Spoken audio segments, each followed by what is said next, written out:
Hello friends, myself Ravi Chaudhary. JNC E nursing YouTube channel में एक बार फिर से आपका हार्दिक स्वागत है।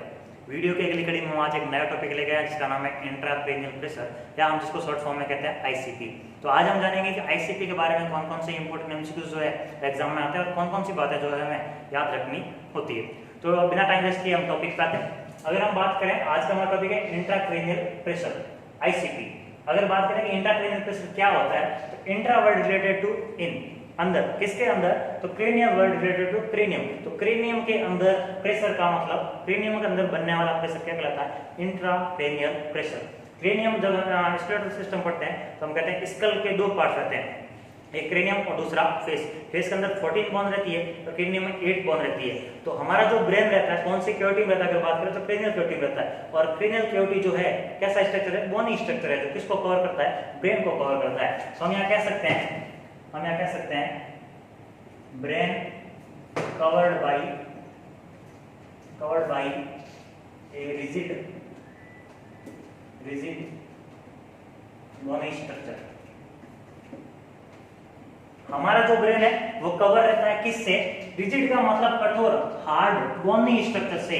हमारे ब्रेन के चारों तरफ क्या रहता है, बोनी स्ट्रक्चर रहता है, जिसको हम क्या कहते हैं, क्रेनियम कहते हैं। उसमें कितनी बोन्स रहती है, 8 बोन रहती है। ओके, तो देन अगर बात करें हम कि क्या होता है आखिर ब्रेन के अंदर, कौन कौन सी चीजें जो है वो आईसीपी को बनाने में हेल्प करेगी, अगर उनकी बात करें तो सबसे पहले हम बात करते हैं ब्रेन के टिश्यूज की। जो ब्रेन के अंदर सेल्स रहती है, जो ब्रेन में टिश्यू रहते हैं। ओके, इसके अलावा अगर हम बात करें कि जो ब्रेन को ब्लड सप्लाई जो होती है,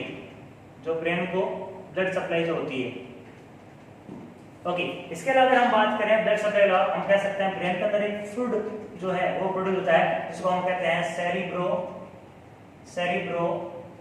स्पाइनल फ्लूइड। ये तीन चीजें जो है ये ब्रेन के अंदर इंट्राक्रेनियल प्रेशर को बनाने में हेल्प करती है। अगर बात करें कि ब्रेन टिश्यू का कितना रोल होता है आईसीपी बनाने में, इसका रोल जो है 78% रोल होता है। अगर बात करें कि ब्लड सप्लाई में कितना रोल होता है इसका, तो हम बात करें इसका होता है 12%। देन अगर हम बात करें कि CSF जो है वो आईसीपी बनाने में कितना रोल प्ले करता है, तो हम कह सकते हैं वो कितना रोल प्ले करता है, 10%। 78 कौन करता है, ब्रेन टिश्यू, ब्लड सप्लाई कितना करती है, 12%, और CSF कितना करता है, 10%। टोटल कितना हुआ, 100%। ये तीनों कंपोनेंट्स मिलके क्या करते हैं, आईसीपी बनाते हैं, इंट्राक्रेनियल प्रेशर बनाते हैं। ओके, तो अगर हम बात करें कि इन तीनों कंपोनेंट की, अगर इन तीनों कंपोनेंट में से अगर बात करें कि कोई भी कंपोनेंट जो है, ये हम बात करें कि these component help in making ICP।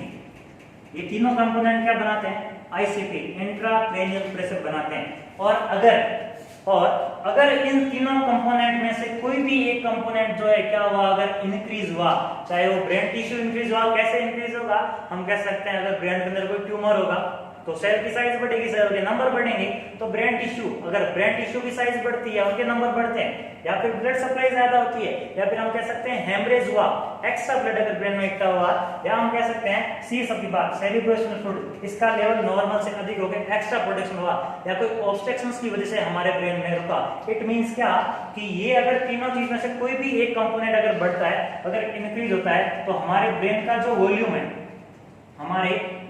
Volume है, वो वॉल्यूम क्या होगा, इंक्रीज होगा। वो वॉल्यूम क्या होगा, इंक्रीज होगा। और अगर वॉल्यूम इंक्रीज होगा तो हमारी आईसीपी नॉर्मल बना रहेगी, क्या हो जाएगी, आईसीपी बढ़ जाएगी। क्या हो जाएगी, आईसीपी बढ़ जाएगी, जिसको हम क्या कहेंगे, इंट्राक्रेनियल प्रेशर का राइज अप हो जाना।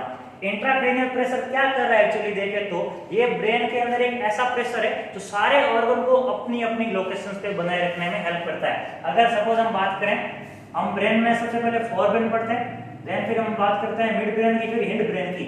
फोरब्रेन के हमने कहा था बीच में जो ड्यूरामेटर होती है फ्लेक्स सेरिबेली बनाती है। और देन बात करते हैं मिड ब्रेन के बाद हम अगर बात करें सेरिबेलम की, तो सेरिबेलम और सेरिबेलम के बीच में यहाँ हमने देखा और इंटरनल की तरफ प्रोड्यूस रहता है, जिसको हमने फ्लेक्स सेरिबेली या टेंटोरियम, फ्लेक्स टेंटोरियम बोला था। तो ये कुछ पार्ट जो रहते हैं खाली जगह रहती है, पर ये पार्ट ब्रेन के सारे पार्ट अपनी जगह पे रहे, उसके लिए कौन रिस्पॉन्सिबल है? तो आईसीपी रिस्पॉन्सिबल है, इंट्राक्रैनियल प्रेशर रिस्पॉन्सिबल है। और अगर इन वॉल्यूम में से कोई भी वॉल्यूम कम या ज्यादा होता है तो यहाँ जो ऑर्गन रहेंगे उन ऑर्गन में हमें क्या देखने मिलेगा? डिस्प्लेसमेंट। इट मींस क्या? हर्निशन देखने मिलेगा। सपोज अगर हम बात करें कि यहाँ पे कोई ऑर्गन है ब्रेन का, ओके, और आईसीपी क्या कर रहा है? उस ऑर्गन को उसी जगह मेंटेन करने में हेल्प कर रहा है। पर अगर आईसीपी कम होता है तो ये ऑर्गन जो है अब खुला आराम से शांत रह जाएगा, प्रेशर मेंटेन करके नहीं रखेगा, तो ऑर्गन अपनी जगह छोड़ के जो खाली जगह उस और आने की कोशिश करेगा। अगर प्रेशर बढ़ जाए तो ऑर्गन क्या करेगा? क्लोजनेस होने की, हम कह सकते हैं सिकुड़ने की कोशिश करेगा। तो दोनों ही कंडीशंस में ब्रेन के जो ऑर्गन्स है अपनी जो एनाटॉमिकल जो पोजीशन है उसको छोड़ के डिस्प्लेसमेंट हो रहा है, जिसको हम क्या कहते हैं? हर्निशंस कहते हैं। तो आईसीपी क्या कर रहा है? ब्रेन के सारे ऑर्गन को अपनी लोकेशंस पे मेंटेन करने में हेल्प कर रहा है। और अगर इन तीनों कंपोनेंट जो आईसीपी बनाने में हेल्प कर रहे थे, इसमें से किसी भी एक कंपोनेंट क्या है, इन तीनों कंपोनेंट के अगर इंक्रीज होते हैं तो वॉल्यूम चेंज होगा, और अगर वॉल्यूम बढ़ेगा तो सिंपल सी बात है क्या होगा? आईसीपी बढ़ेगी। ओके, इसके बाद एग्जाम में एक क्वेश्चन पूछा जाता है कि नॉर्मल आईसीपी कितनी होती है? अगर नॉर्मल लेवल की बात करें आईसीपी की, तो नॉर्मल लेवल कितना होता है? तो 5 to 15 mm ऑफ एसजी। इसका अगर मात्रा क्या होता है? हम कह सकते हैं mm ऑफ एसजी। नॉर्मल कितना होता है?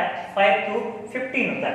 ओके, अब इंट्राक्रैनियल प्रेशर की नॉर्मल लेवल को देख चुके हैं। इसके बाद अगर हम बात करें इंट्राक्रैनियल प्रेशर के, तो इंट्राक्रैनियल प्रेशर जो है ये क्या करता है? तो हम कह सकते हैं ये क्या करता है? मेंटेन करता है। एक maintain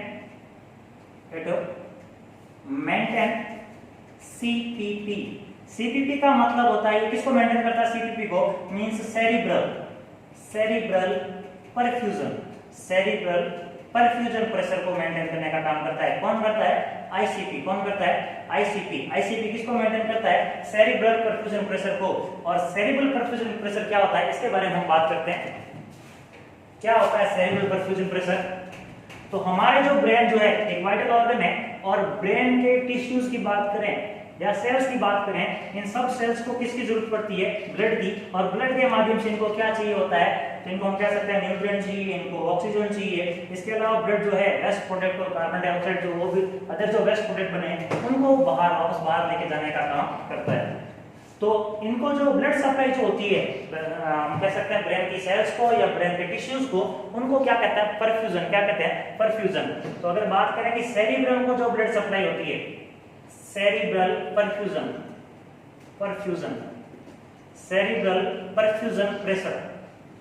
pressure CPP, cerebral perfusion pressure क्या होता है? अगर बात करें सेरिब्रल परफ्यूजन प्रेशर की, तो हम कह सकते हैं ए प्रेशर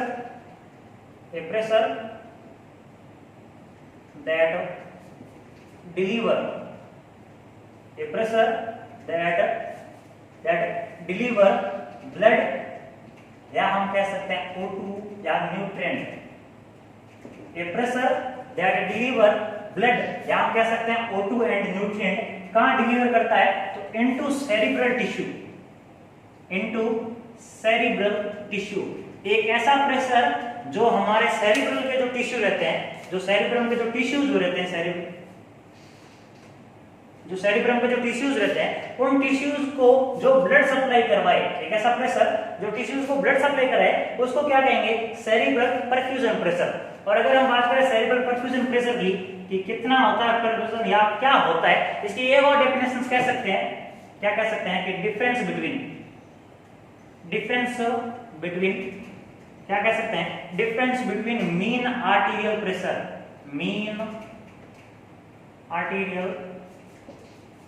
प्रेशर, जिसको हम कहते हैं MAP, and intracranial pressure. Okay, क्या होता है सेरिब्रल परफ्यूजन प्रेशर? तो हमने क्या कहा? एक ऐसा प्रेशर जो क्या करे? डिलीवर करे कि किसको? ब्लड को। किसके पास भेजे?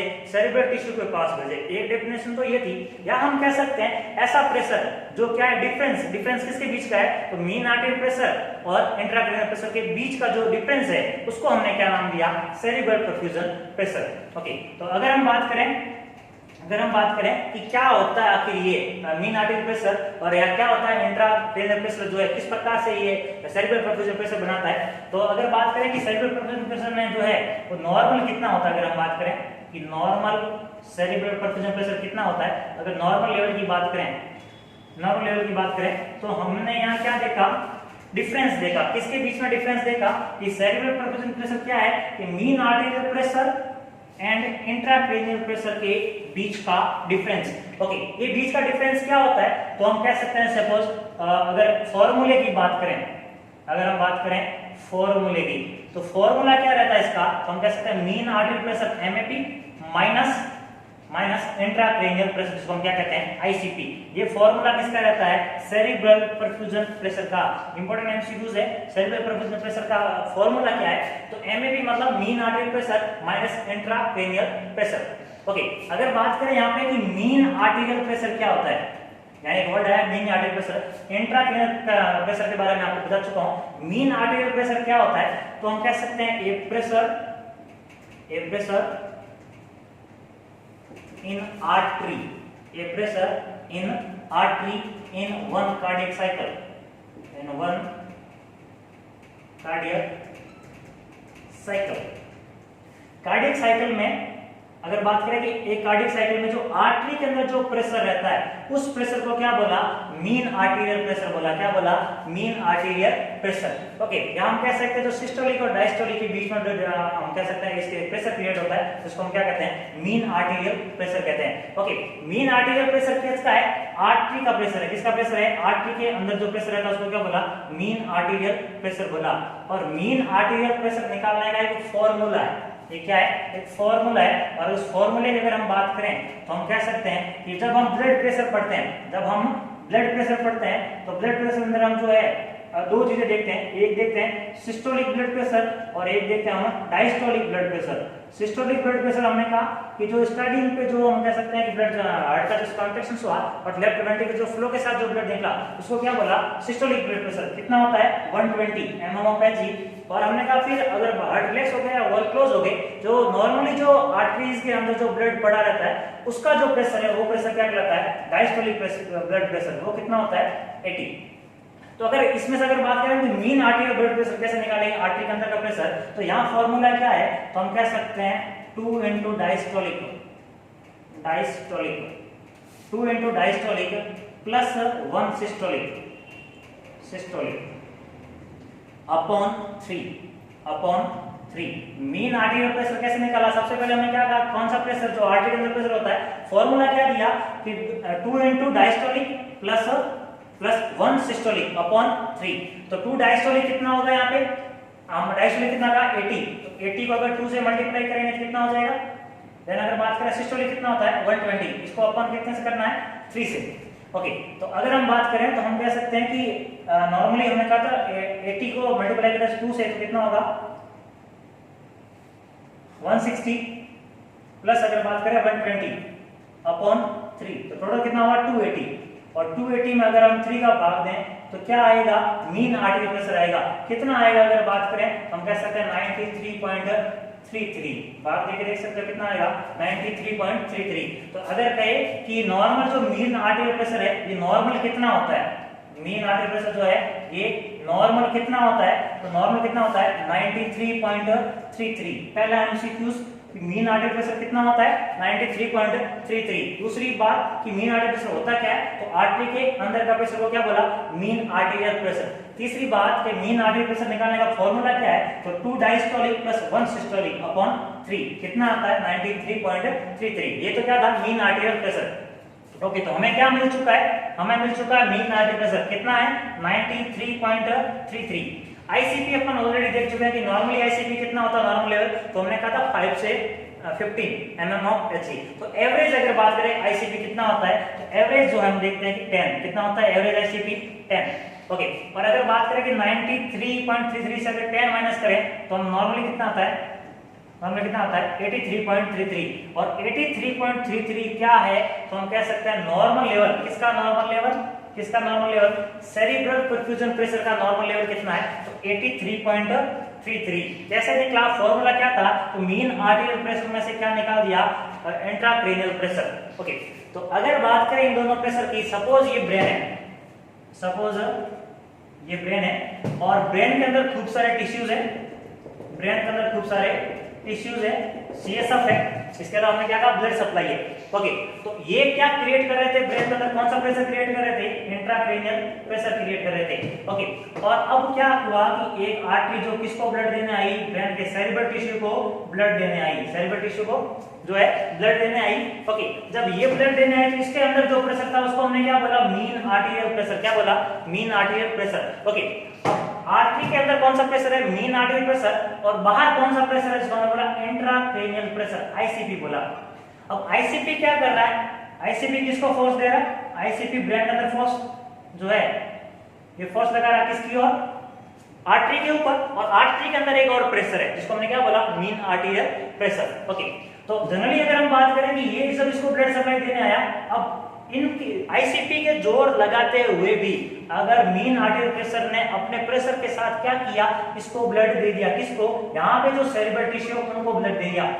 हम समझ सकते हैं कि ये जो है मीन आर्टरी प्रेशर जो है, या बात करें जो आर्टरी जो ब्रेन को ब्लड देने आई वो एक रेलगाड़ी है, और इस रेलगाड़ी का एक फाटक है, सपोज ये फाटक है, और ये फाटक जो है अंदर से खोलने की कोशिश कौन कर रहा है, मीन आर्टरी प्रेशर। क्यों कर रहा है, क्योंकि उसको ब्लड देना है, किसको, ब्रेन के टिश्यू को, पर उसको खोलने या थोड़ी मशक्कत पड़ती है, थोड़ा जोर देता कौन, हम कह सकते हैं आईसीपी जोर देता है।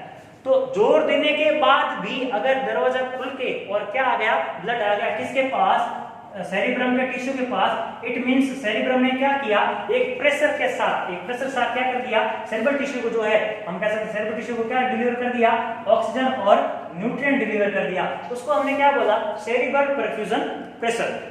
ओके, तो देन अगर बात करें कि इसमें कुछ अल्ट्रेशन आएगा तो क्या देखने को मिलेगा, तो यहाँ कुछ इंपॉर्टेंट बात ये थी कि नॉर्मल सेरिब्रल परफ्यूजन प्रेशर कितना होता है, 83.33, नॉर्मल मीन आर्टरी प्रेशर कितना होता है, तो 93.33। ओके, आईसीपी हम ऑलरेडी पढ़ चुके हैं कि 5 to 15, और फार्मूला क्या था कि mean artery pressure minus intracranial pressure कितना निकला, बात करें तो 83। इसके अलावा अगर हम बात करें फार्मूला क्या था मीन आर्टरी प्रेशर का, तो हमने यहाँ देखा 2 डायस्टोलिक प्लस 1 सिस्टोलिक अपॉन 3, ये चीज तो हम देख चुके थे। इसके बाद बात करते हैं कि हमने 3 चीजें जानी यहाँ पे। पहली चीज क्या थी, पहला हमने देखा इंट्राक्रेनियल प्रेशर, जो कहा था कौन कौन बना था, तो हमने कहा था सेरिब्रल, जो सेरिब्रम के जो टिश्यूज थे, जो ब्रेन के जो टिश्यूज थे, और सेकंड बात हमने कहा कि ब्लड सप्लाई कितना रोल कर रही थी, 12%, और थर्ड आईसीपी को बनाने में हेल्प कर रहा था, हमने कहा जो है सेरिब्रोस्पाइनल फ्लूइड, जो कौन बनाता है, कोरोइड प्लेक्सस बनाता है, अच्छे से बता रखा है मैंने सारी चीज। ओके, अब हम बात करते हैं इन तीनों के बारे में। इन तीनों बारे में क्या बात करते हैं कि सपोज अगर आईसीपी अगर आईसीपी बढ़ता है, अगर आईसीपी क्या होगा, बढ़ेगा, आईसीपी बढ़ेगा मतलब इन द सेंस क्या कि यहाँ जो गेट खोलने की कोशिश कौन कर रहा था, मीन आर्टीरियल प्रेशर, कौन कर रहा था, मीन आर्टीरियल प्रेशर, और हम बात करें कि गेट खोलने से जो खोलने नहीं दे रहा था वो कौन था, वो था आईसीपी, इंट्राक्रेनियल प्रेशर। और फिर भी इस मीन आर्टरी प्रेशर के ज्यादा होने की वजह से क्या हुआ, गेट खुल के और फाइनली ब्लड कहाँ आ गया, बाहर, किसके पास, सेरिब्रल टिश्यू के पास, और उसको हमने क्या नाम दिया, सीपीपी, सेरिब्रल परफ्यूजन प्रेशर। मतलब एक प्रेशर के बाद भी अगर cerebral perfusion in the sense की सेरिब्रम के टिश्यू को क्या मिल गया, ब्लड मिल गया। तो अगर आईसीपी बढ़ता है, अगर आईसीपी बढ़ेगा तो क्या होगा, ये तो सेरिब्रल परफ्यूजन प्रेशर है वो क्या होगा, अगर हम बात करें तो वो सिंपल सी बात है, क्या होगा, घटेगा, क्या होगा, घटेगा, सेरिब्रल परफ्यूजन प्रेशर क्या होगा, रिड्यूस होगा। ओके, तो एक बात तो ये थी। दूसरी बात अगर बात करें हम कि अगर जो बात करें कि अगर आईसीपी और एमएपी मतलब क्या, मीन आर्टीरियल प्रेशर, अगर आईसीपी और मीन आर्टीरियल प्रेशर क्या हो जाए, दोनों इक्वल हो जाए, दोनों क्या हो जाए, इक्वल, तो दोनों इक्वल होंगे तो इट मींस क्या कि आर्टरी के अंदर जो प्रेशर है वो भी इक्वल है, इधर से इतना जोर वो लगा रहा है, और अगर बात करें आईसीपी बाहर से उतना जोर ये लगा रहा है, तो क्या सेरिब्रम को या सेरिब्रम के टिश्यूज को ब्लड मिल पाएगा, नहीं मिल पाएगा, बिकॉज यहाँ गेट ओपन ही नहीं हो पाएगा, मतलब बाहर ब्लड आ ही नहीं पाएगा। इट मींस क्या होगा, अगर ये दोनों इक्वल है, अगर ये दोनों इक्वल है, एग्जाम क्वेश्चन समझता है, अगर आईसीपी और मीन आर्टरी प्रेशर दोनों इक्वल है तो सीसीपी में क्या देखने मिलेगा, सेरिब्रल परफ्यूजन क्या देखने मिलेगा, तो हम कह सकते हैं सेरिब्रल परफ्यूजन क्या होगा, जीरो होगा, क्या होगा, जीरो। कैसे जीरो होगा, तो हमने नॉर्मली क्या देखा कि हम बात करें अगर मीन आर्टरी प्रेशर कितना देखा, 93.33, और आईसीपी अगर बराबर हो जाए, आईसीपी कितना हो जाए 93.33, और अगर 93.33 जो है हम बात करें इक्वल हो जाए, और हमने जो है फॉर्मूला क्या देखा कि सेरिब्रल परफ्यूजन निकालने का फॉर्मूला क्या देखा कि NAP माइनस आईसीपी, तो यहाँ दोनों इक्वल है, तो अगर इन दोनों को माइनस करोगे तो क्या देखने को मिलेगा 0। और अगर ऐसा हो जाता है इसका मतलब ब्रेन को ब्लड सप्लाई नहीं मिलती, ब्लड नहीं मिलता, तो ऐसी कंडीशन में क्या होगा, ऐसी कंडीशन क्या होगी, ब्रेन की डेथ होगी। क्या होगी, ब्रेन की डेथ होगी। ओके, इसके अलावा क्या कि अगर हम बात करें कि अगर आईसीपी बढ़ता है, आईसीपी अगर बढ़ेगा तो हमने क्या कहा, आईसीपी बढ़ रहा है मतलब आईसीपी जोर ज्यादा दे रहा है। किसको जोर ज्यादा दे रहा है, तो सिंपल सी बात है कि ये गेट को खुलने नहीं दे रहा है, मेन आर्टरी प्रेशर को जो गेट खोलने की कोशिश कर रहा है उसको गेट खुलने नहीं दे रहा, मतलब कंपेयर टू जितना ब्लड सेरिब्रम टिश्यू को मिल पा रहा था उतना नहीं मिलेगा। और अगर उतना नहीं मिलेगा तो यहाँ क्या वेरिएशन देखने को मिलेगा, कि सिंपल सी बात है अगर ब्लड कम जाएगा, अगर आईसीपी बढ़ा तो इसने जोर ज्यादा दिया तो ब्लड कम गया, और ब्लड कम गया तो ब्लड के अंदर कौन सी O2 थी, तो O2 कम गई, और अगर O2 कम गई तो कम O2 को क्या कहते हैं, hypoxia. Oxia word related to oxygen, oxia word related to oxygen, hypo का मतलब होता है कम, तो उसको क्या पहुंची, ब्रेन के टिश्यूज को ऑक्सीजन कम पहुंची। ओके, कुछ देर तक ब्रेन की सेल्स ने वेट किया, क्या पता ऑक्सीजन मिल जाए, और अगर नहीं मिली, या हम कह सकते हैं अगर ब्रेन की सेल्स को अगर परफ्यूजन आईसीपी बढ़ता गया और अगर सेरिब्रल परफ्यूजन घटता गया, तो सिंपल सी बात है क्या, ब्लड कम से कम मिलेगा, और जब ब्लड कम से कम मिलेगा तो हाइपोक्सिया कन्वर्ट किस में हो जाएगा, एनोक्सिया में। किस में हो जाएगा, एनोक्सिया। एक होता है एनोरेक्सिया, इसमें भूख नहीं लगती है, लॉस ऑफ एपेटाइट, पर एनोक्सिया का वर्ड का मतलब क्या है, ऑक्सिया वर्ड फिर आया, ऑक्सिया वर्ड रिलेटेड टू ऑक्सीजन, और एन का मतलब यहाँ क्या है, अब्सेंट। क्या है, अब्सेंट। तो यहाँ क्या अब्सेंट होगी, ऑक्सीजन अब्सेंट हो जाएगी, किसको, ब्रेन को। और अगर ऐसा होगा तो सिंपल सी बात है, क्योंकि हमने कहा था कि न्यूरॉन दो ही भाषा समझते हैं, एक ग्लूकोज को और दूसरा ऑक्सीजन को, इन दोनों को लेकर ये बहुत ही हाइपर सेंसिटिव रहते हैं, और अगर ये दोनों नहीं मिलेगी तो सिंपल सी बात है क्या देखने मिलेगा, ब्रेन की डेथ होगी। पर ये जो इंजुरी हुई है किसकी वजह से, ऑक्सीजन की वजह से, जिसको हमने हाइपोक्सिया एनोक्सिया बोला, तो ये इंजुरीज क्या कहलाती है, तो हम इसको कहते हैं, पहले क्या हुआ हाइपोक्सिया, इसलिए हम इसको बोलेंगे हाइपोक्सिक, बाद में क्या हुआ एनोक्सिया, इसको हम बोलेंगे एनोक्सिक, हाइपोक्सिक एनोक्सिक इंजुरीज। क्या बोलेंगे इसको, हाइपोक्सिक एनोक्सिक इंजुरीज। ये कहां देखने मिली, जब आईसीपी ज्यादा बढ़ा और सीसीपी ऑटोमेटिकली कम हो गया। ये मैं समझ चुका हूं आपको स्ट्रेन के गेट के माध्यम से। देन हम बात करते हैं और कुछ इंपॉर्टेंट बारे में। देन बात करें कॉज की, कि कौन कौन से ऐसे कॉज है जो हमारे इंट्राक्रेनियल प्रेशर को बढ़ा रहे हैं। आखिर मेन चीज यही देख रहे थे कि इंट्राक्रेनियल प्रेशर जब तक नॉर्मल था उसने कुछ भी गड़बड़ी नहीं की। इट मींस क्या, कि अपने ब्रेन के जितने भी ऑर्गन थे उन सारे ऑर्गन को अपनी लोकेशंस में रख रहा था, एक ही जगह पे फिक्स रख रहा था। पर अगर इसमें अल्ट्रेशन आया, चाहे कम हुआ चाहे ज्यादा हुआ, तो दिक्कत आई। ओके, तो क्या क्या कारण थे जिसकी वजह से आईसीपी हमें बढ़ने को मिला। तो सबसे पहले हम बात करते हैं कॉज की। सबसे पहले हम बात करते हैं कॉज की, कि क्या कारण था जिसकी वजह से जो है वो इंट्राक्रेनियल प्रेशर बढ़ा। तो सबसे पहले हम बात करते हैं हाइड्रोसिफेलस की, हाइड्रोसिफेलस। ओके, यहाँ दो वर्ड आए, पहला वर्ड आया hydro, hydro in the sense water, और सिफेलस इन द सेंस, सिफेलस को हम क्या बोल सकते हैं, सेरिब्रम या ब्रेन कह सकते हैं। सेरिब्रम या क्या कह सकते हैं, ब्रेन। तो ब्रेन के अंदर किसका अक्यूमुलेशन होना, वाटर का अक्यूमुलेशन होना। और ब्रेन में कौन सा वाटर है, तो सिंपल सी बात है, हमको कहेंगे CSF, क्लियर कलर का जो फ्लूइड रहता है, सेरिब्रोस्पाइनल फ्लूइड। ओके, तो ब्रेन के अंदर अगर क्या हो जाए, एक्यूमुलेशन हो जाए, एक्यूमुलेशन, पर कैसा एक्यूमुलेशन, एक्स्ट्रा एक्यूमुलेशन। कैसा एक्यूमुलेशन, एक्स्ट्रा एक्यूमुलेशन किसका, ऑफ CSF का। ब्रेन के अंदर क्या हो जाए, CSF का एक्स्ट्रा अगर एक्यूमुलेशन हो जाए उसको क्या कहेंगे, हाइड्रोसिफेलस। तो अगर CSF ज्यादा बनेगा, सपोज क्या कह सकते हैं यहाँ पे, हाइड्रोसिफेलस में क्या कह सकते हैं, या तो क्या हो रहा है, एक्स्ट्रा प्रोडक्शन हो रहा है। क्या हो रहा है, एक्स्ट्रा प्रोडक्शन, एक्स्ट्रा प्रोडक्शन। और अगर CSF क्या होगा, ज्यादा बनेगा, तो मैंने कहा था कि इंट्राक्रेनियल प्रेशर को तीन चीजें मेंटेन करने में काम कर रही है, तीन चीजें बना रही थी। एक हमने देखा ब्रेन के टिश्यूज, दूसरा हमने देखा ब्लड सप्लाई, और तीसरा हमने देखा सेरिब्रोस्पाइनल फ्लूइड। ये तीन चीजें, अगर इसमें से कोई भी एक कंपोनेंट अगर राइज होता है तो वॉल्यूम बढ़ेगा, और वॉल्यूम बढ़ते ही क्या बढ़ेगी, आईसीपी बढ़ेगा। ओके, तो यहाँ क्या हुआ है, एक्स्ट्रा प्रोडक्शन हुआ किसका, CSF का। यहाँ हम कह सकते हैं कि एक्स्ट्रा एक्यूमुलेशन हुआ किसका, CSF का।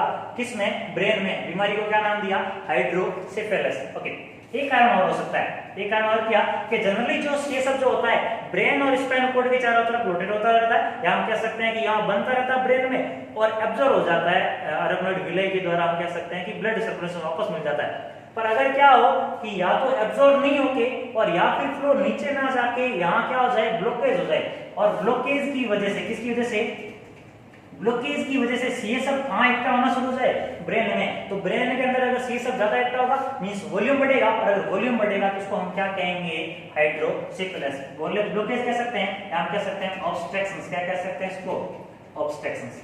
देन बात करते हैं सेकंड पॉइंट की, दूसरा कौन सा कॉज हो सकता है, हम कह सकते हैं सेरिब्रल, क्या कह सकते हैं, cerebral edema. Okay, edema word related to, हम कह सकते हैं स्वेलिंग या इंट्रासेलुलर फ्लूइड जो है एक्स्ट्रासेलुलर स्पेस में आ जाना या इंटरस्टिशियल स्पेस के अंदर आ जाना, क्या कहलाता है, एडिमा कहलाता है। लेकिन ये कहाँ होना, सेरिब्रम। तो सेरिब्रम के अंदर अगर हम बात करें कि कोई भी एक्स्ट्रा सील, कोई भी, जनरली ये हमारा ब्रेन जो है हालांकि जम्मू कश्मीर की तरह, पर अभी थोड़ा चेंज हो सका कश्मीर का मामला, लेकिन क्या है कि मींस इसमें कोई भी चीज एक्स्ट्रा नहीं आ सकती, मतलब जितनी चीज है उतना ही रहना चाहिए, क्योंकि स्पेस नहीं है, बिकॉज क्योंकि हम कह सकते हैं कि ब्रेन के चारों तरफ एक बहुत ही कठोर जो है बोनी स्ट्रक्चर रहता है, जिसकी वजह से क्या कि कोई भी ऑर्गन नहीं अप डाउन नहीं हो सकता, जहां है उसको वहीं रहना पड़ेगा। तो अगर क्या होगा, कुछ भी फ्लूइड अगर एक्स्ट्रा आया, इट मींस क्या कि बाकी ऑर्गन पिचकेंगे, इन द सेंस कि बाकी ऑर्गन का जो साइज है या जो नॉर्मल आराम से बैठे हैं, सपोज अगर एक बेंच पे अगर 4 लोगों के बैठने की जगह है और सपोज वहां पे अगर आके 5 और बैठ जाए, तो आपके थोड़े थोड़े नाराज हो गए नहीं होंगे, यार इसको कहां बैठा लिया, ऑलरेडी फंस रहे हैं, है ना। तो इन द सेंस वही चीज है कि ब्रेन के अंदर जो ऑर्गन जो रहते हैं उसका लिमिटेड स्पेस फिक्स रहता है, और अगर वहां पे कोई एक्स्ट्रा फ्लूइड या कोई एक्स्ट्रा सेल की ग्रोथ कुछ भी होता है तो वो चीज क्या कहलाएगी, सेरिब्रल एडिमा कहलाएगी। और इससे इफेक्ट क्या होगा कि बाकी ऑर्गन पीछे के बैठेंगे, तो अगर आप नॉर्मली जो है हैंडराइटिंग जो जमा जमा के लिख रहे हो उतना नहीं लिख पाओगे, तो मतलब क्या कि आपके फंक्शन अल्टरेशन हो रहे हैं। ठीक इसी प्रकार ब्रेन में जो भी ऑर्गन रहते हैं अगर वो भी पिचकेंगे तो वो अपना काम नॉर्मल तरीके से नहीं कर पाएंगे, तो फिर वहां अपने को क्लिनिकल मैनिफेस्टेशन या सिम्टम्स देखने को मिलेंगे। थर्ड की बात करें हम, तो हम कह सकते हैं हेमरेज, क्या कह सकते हैं, हेमरेज, या हम इसको कह सकते हैं ब्रेन इंजुरीज, या हम इसको कह सकते हैं head injuries, head injuries.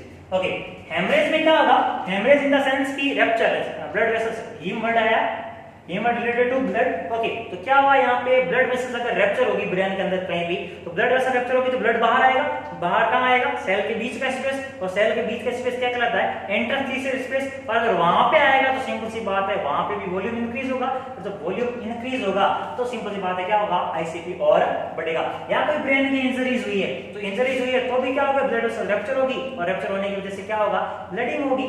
Okay, या हम कह सकते हैं हेड इंजरीज हुई है, कोई पार्ट अगर अंदर धसा है, सपोज चोट लगने की वजह से पार्ट अंदर धसा है, तो जो एरिया था ब्रेन का वो एरिया कम होगा, और अगर वो एरिया, वही बेंच की बात कर सकते हैं, एक बेंच है जिसपे 4 लोग बैठे हो और आधी बेंच अगर टूट जाए तो आपको वहीं एडजस्ट होना पड़ेगा। तो जब ब्रेन के टिश्यू अगर एडजस्ट होंगे तो फिर उनको और दिक्कत आएगी, वहां पे अपना नॉर्मल काम नहीं कर पाएंगे, वहां पे सिम्टम्स हमें और देखने को मिलेंगे। इसके अलावा हम बात करते हैं ट्यूमर्स की। ट्यूमर इन द सेंस क्या कि सेल का अगर मल्टीप्लेक्सेशन ज्यादा हो जाए, नॉर्मली जितनी जैसे 4 सेल्स बनी है उनको वापस डिस्ट्रॉय भी होना है, एक नॉर्मल मैकेनिज्म चलता रहता है। पर अगर क्या हो कि सेल का एक्स्ट्रा प्रोलिफरेशन हो, इन द सेंस क्या कि हम जैसे नॉर्मली जो ट्यूमर को क्या कहते हैं, गांठ कहते हैं, इट मींस क्या वहां सेल की साइज जो है वो ज्यादा बढ़ी या सेल के नंबर ज्यादा बढ़े, सेल के नंबर ज्यादा बढ़े तो वॉल्यूम बढ़ेगा, और अगर वॉल्यूम बढ़ेगा तो सिंपल सी बात है क्या बढ़ेगा, आईसीपी बढ़ेगा। तो ये टोटल जो है 4 मेजर कॉज है किसके, इंट्राक्रेनियल प्रेशर के। इसके बाद हम बात करते हैं क्लिनिकल मैनिफेस्टेशन की। अब हम बात करते हैं क्लिनिकल मैनिफेस्टेशंस की कि क्या क्या जो है हमें प्रॉब्लम्स फेस आउट करने को मिलेगी कि जब ब्रेन के ऑर्गन्स जो है या आईसीपी जब बढ़ता है, तो हमने कहा था सिंपली कि अपनी जगह जो है अपनी जगह पे रहता है ब्रेन के सारे ऑर्गन, और अभी दिक्कत आने वाली है। दिक्कत क्यों आने वाली है, क्योंकि आईसीपी बढ़ रहा है, वॉल्यूम बढ़ रहा है, तो जो स्पेस जो था वो स्पेस क्या हो रहा है, उनके लिए थोड़ा डिफिकल्टीज हो रही है, उनको किसर के बैठना पड़ रहा है, समझ सकते हैं। हम बात करते हैं क्लिनिकल मैनिफेस्टेशंस की, क्लिनिकल मैनिफेस्टेशंस की। ओके, तो क्या होता है, हम कह सकते हैं कि जब आईसीपी बढ़ता है, इंक्रीज आईसीपी, जब क्या बढ़ेगा, इंट्राक्रेनियल प्रेशर बढ़ेगा, तब क्या होगा, तो ब्रेन की जो एडजस्ट एबिलिटी होती है, ब्रेन की जो है एडजस्ट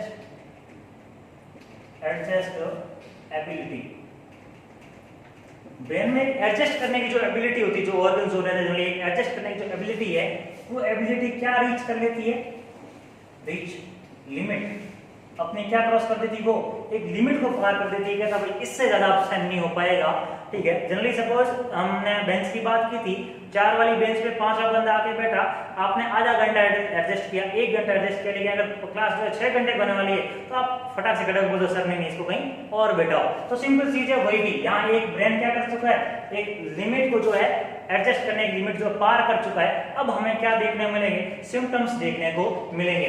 तो सबसे पहले अगर हम बात करें तो हमें क्या देखने को मिलेगा, अगर बात करें ज्यादा आईसीपी बढ़ेगा तो क्या होगा, हर्निएशन, क्या होगा, हर्निएशन, क्या देखने को मिलेगा, हर्निएशन। और हर्निएशन का मतलब हमने क्या समझा कि ब्रेन अपनी जो लोकेशन है, जो अपनी जो पोजीशन है एनाटॉमी पोजीशन, उसको छोड़ के कहीं और जाना, क्या कहलाता है, हर्निएशन कहलाता है। तो क्या देखने को मिलेगा अगर हम बात करें, सबसे पहले अगर हम बात करें सेरिब्रम की,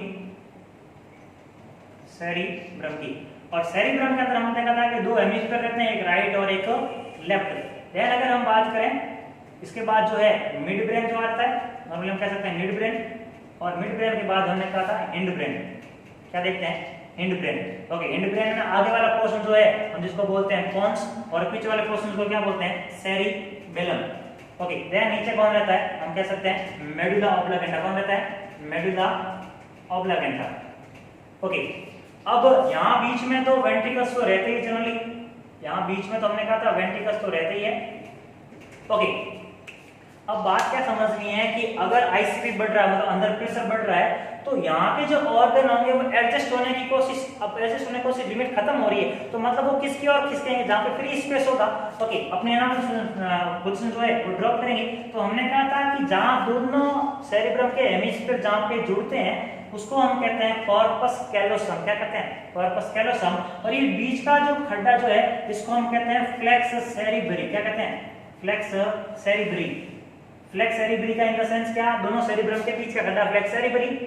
और देन अगर नीचे बात करें हम तो कह सकते हैं कि सेरिबेलम और सेरिब्रम के बीच में जो खड्डा जो रहता है इसको हम कहते हैं फ्लेक्स सेरिबेली, फ्लेक्स सेरिबेली। ये बात मैं आपको ऑलरेडी बता चुका हूँ जब एनाटॉमी हमने पढ़ाई थी। देन अगर इसको एक और नाम कहते हैं टेंटोरियम के नाम से, पर यहाँ हमें क्या समझना है कि जो सेरिब्रम जो है, जो सेरिब्रम है उसका हर्निएशन किस तरफ होगा, हम कह सकते हैं कि ये जो कॉर्पस कैलोसम वाला जो जगह है इसको ऊपर खिसकाएगा, और जो ये फ्लेक्स सेरिब्री वाला जो पार्ट है इसको फिल कर देगा, इसको क्या कर देगा, फिर यहाँ दोनों हेमिस्फीयर सटक सटक के जो है हम कह सकते बिल्कुल वेरी क्लोज आ जाएंगे।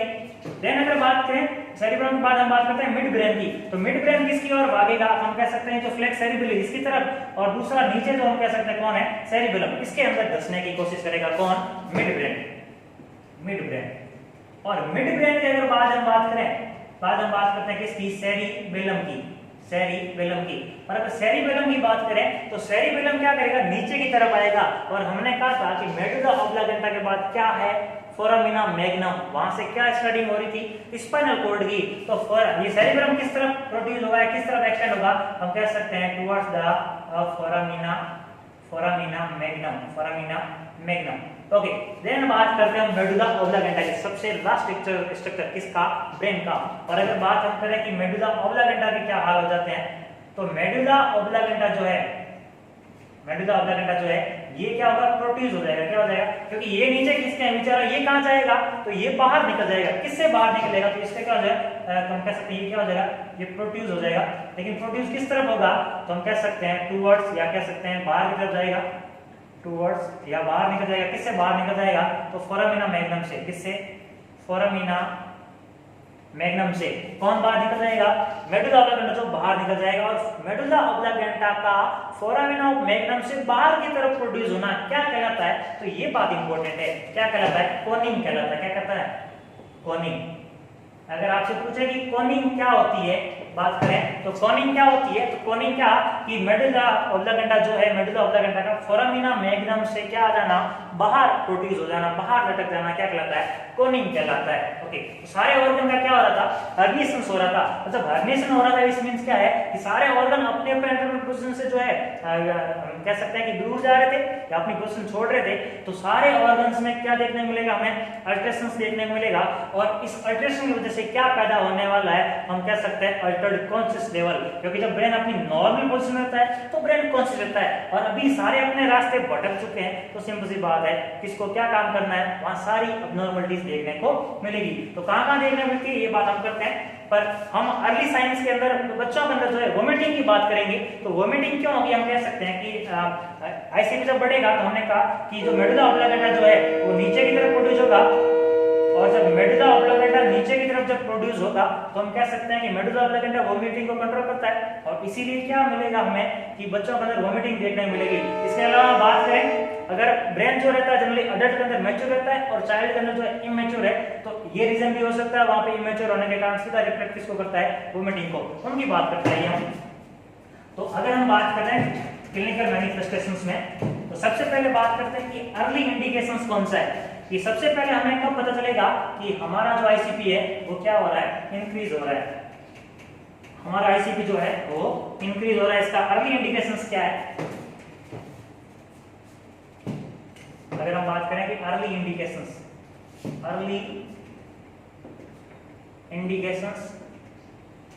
ऑफ इंक्रीज आईसीपी, आईसीपी का अर्ली इंडिकेशंस क्या है इंक्रीज होने का, तो हम कह सकते हैं क्या अल्टर्ड हुआ है, अल्टर्ड कॉन्शियस लेवल, कॉन्शियसनेस का जो लेवल जो है वो क्या हुआ, अल्टर हुआ, उसमें क्या है, अल्ट्रेशन आया है, जिसको हम क्या बोलते हैं अर्ली इंडिकेशंस ऑफ आईसीपी। इसके अलावा एक बात और होती है जिसको हम कहते हैं early sign of ICP. ICP की अगर बात करें कि अर्ली साइन क्या देखने को मिलता है, अर्ली साइन की अगर हम बात करें तो यहाँ अर्ली साइन में हमें क्या देखने को मिलता है, लिथार्जी देखने को मिलती है। लिथार्जी इन द सेंस क्या कि स्लो हो जाएगी, क्या हो जाएगी, स्लोनिंग ऑफ स्पीच जो हो जाएगी वो बहुत ज्यादा स्लो हो जाएगी, और जो है डिक्रीज हो जाएगी क्या, मोटर रिस्पॉन्स जो है, मोटर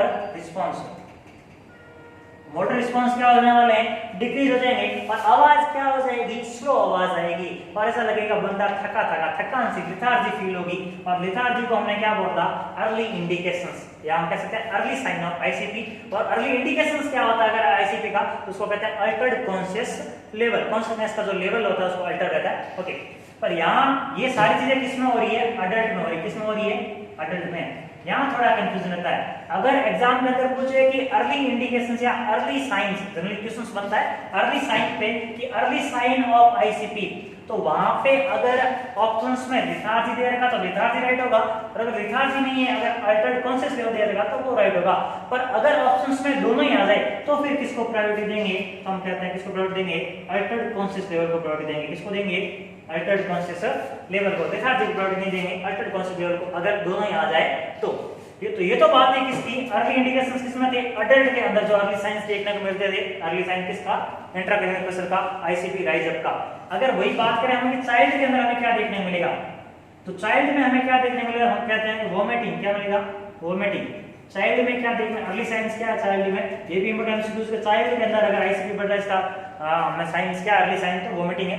देन अगर हम बात करें इन्फेंट की, इन्फेंट का अर्ली साइन क्या, आईसीपी इंक्रीज होने का, तो ये तीनों एमसीक्यूज इंपॉर्टेंट है। तो वहां क्या होगा, बल्जिंग होगा, क्या होगा, बल्जिंग फंटानेल,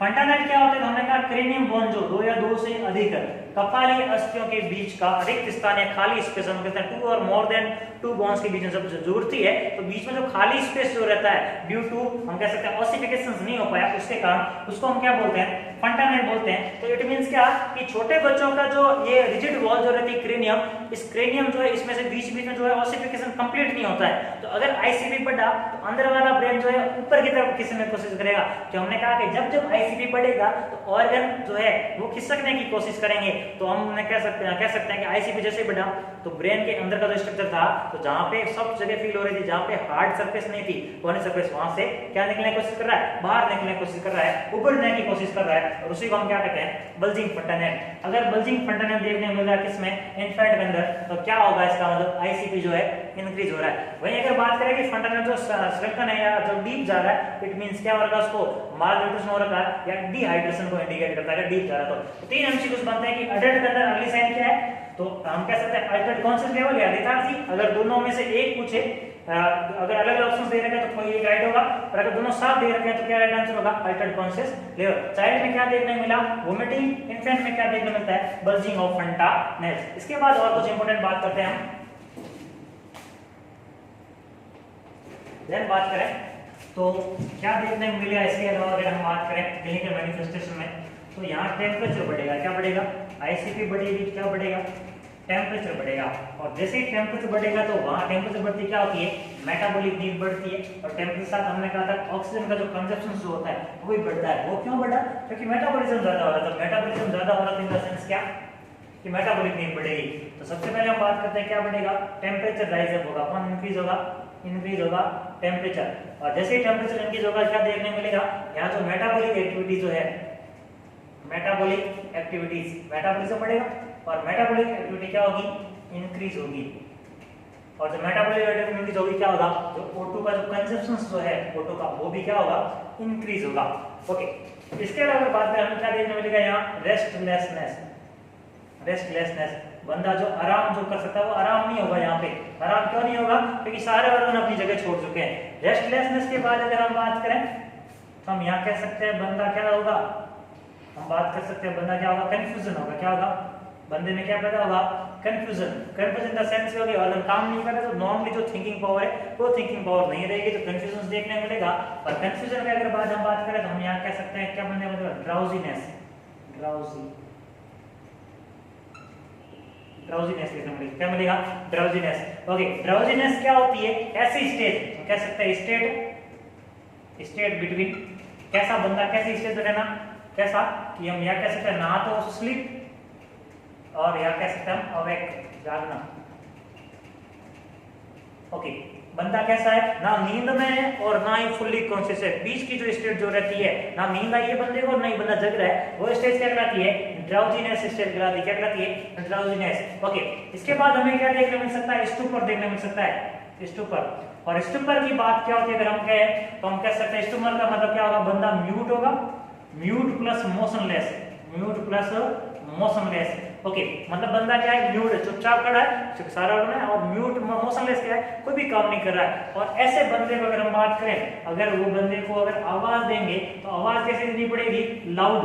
वो मूवमेंट कब करेगा, लाउड ऑडिटरी, लाउड ऑडिटरी। जब जोर से बोलेंगे तब रिस्पांस देगा, या हम कह रहे हैं कब रिस्पांस देगा, जब उसको पेनफुल स्टिमुलाई देंगे। क्या देंगे, पेनफुल स्टिमुलाई, तब वो बंदा रिस्पांस करेगा। ऐसे स्टूपर का मतलब क्या कि बंदा एक ही जगह हैंग हो गया और जोर से नाम बोल रहा, हाँ, तब उसका काम जो काम करने लगा। लाउड ऑडिटरी, जोर से आवाज देने पे, या फिर उसको क्या किया, पेनफुल स्टिमुलाई दी, तब उसने क्या दिया, रिस्पांस दिया, तब उसने क्या दिया, रिस्पांस दिया। ओके, स्टूपर के बाद हम क्या कह सकते हैं, बंदे को क्या कह सकते हैं, बंदा कैसा हो सकता है, अनकॉन्शियस कंडीशन जा सकता है, अनकॉन्शियस कंडीशन कैसे जा सकता है, अनकॉन्शियस कंडीशंस में। इसके अलावा क्या कह सकते हैं, क्या हो सकता है उसको, कोमा, क्या हो सकता है देखने को मिलता है, कोमा देखने मिल सकता है। अनकॉन्शियस बात क्या होगा, coma, coma in the sense क्या कि बंदा जो है वो, बंदा जो है चॉइस या कह सकते हैं अपन 48 घंटे के बाद में कंटिन्यूस जो है वो क्या रहना, अनकॉन्शियस रहना।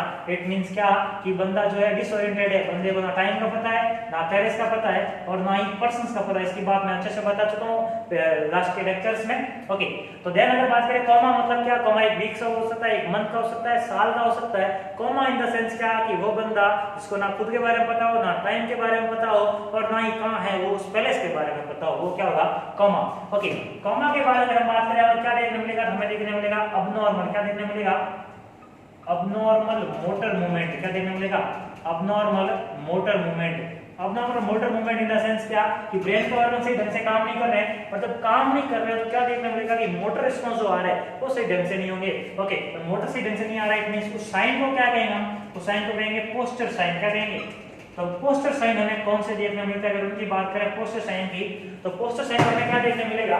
तो जब मैंने ग्रास्पोकोमा स्टेज बताया था तो मैं उसमें एक तो बताया था मैंने आपको डी सेरिब्रेट, एक मैंने बताया था डी कॉर्टिकेट, और दूसरा मैंने एक और नाम लिया था जिसको मैंने बोला था फ्लैसिड। तो फ्लैसिड का मतलब हमने क्या देखा था कि ना उस बंदे में कोई टोन है और ना ही उस बंदे का कोई रिफ्लेक्स है, जिसे हमने बोला एटोनिया एंड ए रिफ्लेक्स जिसको बोला था। तो यहाँ हमने पोस्टर साइन हमें क्या देखने मिलेगा, पोस्टर साइन। अगर हम पोस्टर साइन की बात करें तो पोस्टर साइन हमें क्या देखने मिलेगा, एक तो हमें देखने मिलेगा डी कॉर्टिकेट, डी कॉर्टिकेट। ओके, यहाँ कह सकते हैं हमें क्या देखने मिलेगा, डी सेरिब्रेट, सेरिब्रेट, या हमें क्या देखने मिल सकता है, प्लेसिड। ओके, इन तीनों के बारे में हालांकि मैंने समझाया था, थोड़ा फिर भी बता देता हूँ। डिकोर्टिकेट का मतलब क्या होता है कि अबनॉर्मल, क्या होता है, दोनों सारी चीज अबनॉर्मल में से क्या होता है, अबनॉर्मल फ्लेक्शन, अबनॉर्मल फ्लेक्शन क्या कहलाता है, डिकोर्टिकेट। तो डिकोर्टिकेट बंदा किस तरह का होता है, हमने कहा था सी शेप का बंदा, किस तरह का, आम जो 30 प्रकार से आती सी शेप। ओके, पाम भी अंदर की तरफ एक्सटेंड रहता है, सी शेप का बंदा बना था, डिकोर्टिकेट अबनॉर्मल फ्लेक्शन हो रहा था। ओके, देन अगर बात करें डिसेरिब्रेट की, तो डिसेरिब्रेट में अबनॉर्मल था, पर क्या था, अबनॉर्मल एक्सटेंशन था, क्या था, एक्सटेंशन अबनॉर्मल था। तो यहाँ कैसा शेप बन रहा था, हमने कहा था ई शेप, बाहर की तरफ जा रहे थे, बंदा जो था उसके हाथ किस तरफ जा रहे थे, बाहर की तरफ एक्सटेंड हो रहे थे। ओके, जैसे हमने कैसा शेप बोला था, आर्म कैसे हो रही थी, लुक लाइक ई, और यहाँ आर्म कैसी हो रही थी, लुक लाइक सी। ये बता चुका हूँ मैं पहले के लेक्चर में, नहीं देखा तो जरूर जाके देखें। फ्लैसिड की बात करें, इसका मतलब बंदे में क्या, ना तो टर्न होगी और ना ही कोई रिफ्लेक्स होगा, मतलब बंदा कोई मूवमेंट नहीं कर रहा, दैट मींस क्या है, फ्लैसिड ऐसे ही पड़ा है, कोई फर्क नहीं पड़ रहा उस बंदे को, कोई भी टर्न नहीं आ रहा, अपने हाथ पे हाथ वापस नीचे गिर गया, ठीक है, तो कोई भी टर्न नहीं है, इसमें क्या होगा, फ्लैसिड देखने मिलेगा। ये साइन कौन से थे, ये साइन थे हमारे पोस्टर साइन। और पोस्टर साइन के बाद अगर हम बात करें कि आई के अंदर क्या देखने को मिलेगा, तो आई में हम कह सकते हैं कि जो क्रेनियल नर्व की अगर हम बात करें, तो जब ब्रेन के जो बाकी चीजें जब कंप्रेशन हुई, तो क्या होगा कि वहां पे जो ऑप्टिक डिस्क है वो भी कंप्रेशन हुई। तो क्रेनियल अगर सेकंड की बात करें तो क्या हुआ, ऑप्टिक डिस्क। तो सिंपल सी बात है, अगर आईसीपी बढ़ रहा है, ब्रेन का अगर क्षेत्र बढ़ रहा है, तो आई के पीछे जो ऑप्टिक डिस्क जो रहती है वो भी कंप्रेशन होगी। मतलब वो कंप्रेशन होगी तो क्या देखने मिलेगा, यहाँ हमें विजन से हम कह सकते हैं ब्लड विजन, क्या देखने मिलेगा, ब्लर विजन, ब्लर विजन देखने को मिलेगा। ओके, इसके अलावा अगर हम बात करें यहाँ पे कि और कौन कौन से क्रेनियल में अगर डिफॉर्मिटी होती है, हम कह सकते हैं तो थर्ड क्रेनियल जो होता है, थर्ड क्रेनियल जिसको हमने बोला ओक्यूलोमोटर, क्या बोला, ओक्यूलोमोटर, ओक्यूलोमोटर। और मैंने इसके वर्क बताए थे कि ये एक्स्ट्रा ओक्यूलर मसल्स को भी नर्व सप्लाई करता है, इंट्रा ओक्यूलर को भी सप्लाई करता है और सुपीरियर पैरावर्टिब्रा को सप्लाई करने का काम करता है। ओके, तो यहाँ क्या देखने को मिलेगा हमें, इसमें जब कंप्रेशन होगा तो क्या होगा कि जो आई के जो मूवमेंट है, आई के जो मूवमेंट है, यहाँ हम ओक्यूलर साइन कह सकते हैं, इसको क्या कह सकते हैं, ओक्यूलर साइंस।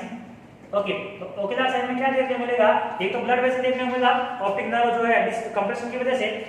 अब यहाँ ओक्यूलोमोटर जो है क्या करता है, एक्स्ट्रा ओक्यूलर मसल्स को जो सप्लाई करने का काम करता है। और जब यहाँ काम नहीं करेगा, ट्रोक्लियर मसल्स है, 6 नंबर का क्रेनियल है, 4 नंबर क्रेनियल है, इन नर्व की वजह से क्या होगा कि आई का मूवमेंट सही नहीं होगा। और जब आई का मूवमेंट सही नहीं होगा तो यहाँ क्या देखने मिलेगा, एक आई जो है किस तरफ देख रही है, दूसरी आई जो है किस तरफ देख रही है। ओके, अलग अलग देखने की वजह से कितनी इमेज जो है डिटेक्ट होगी, तो 2 इमेज बनेगी।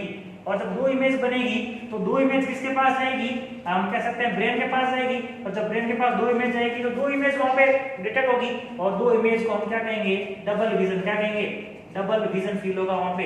और जब वहां पे डबल विजन होगा तो डबल विजन को हम क्या कहते हैं, डिप्लोपिया, क्या कहते हैं, डिप्लोपिया होगा। Diplopia in the sense double vision. तो डिप्लोपिया देखने को मिल सकता है, ब्लड विजन देखने को मिल सकता है। इसके अलावा अगर हम बात करें, इसके अलावा हम क्या बात कर सकते हैं कि जनरली जो हमने कहा था कि इंट्रा ओक्यूलर मसल्स को सप्लाई कर रहा था थर्ड नंबर क्रेनियल नर्व, और इंट्रा ओक्यूलर में एक तो सीधे मसल्स रहती है और एक आइरिस रहती है। आइरिस जो रहती है वो किसको होल्ड करने का काम करती है, हमने कहा था पिंपल को होल्ड करने का काम करती है। और इस आइरिस क्या हो जाएगी, डायलेट हो जाएगी, आइरिस क्या कॉन्ट्रैक्शन रिलैक्स हो जाएगी। ओके, और जब आइरिस क्या हो जाएगी, रिलैक्स होगी, तो हम कह सकते हैं पिंपल क्या हो जाएगा। तो यहाँ पिंपल क्या देखने मिलेगा, पिंपल यहाँ पर डायलेट देखने मिलेगा, क्या देखने मिलेगा, पिंपल जो है वो डायलेट देखने मिलेगा।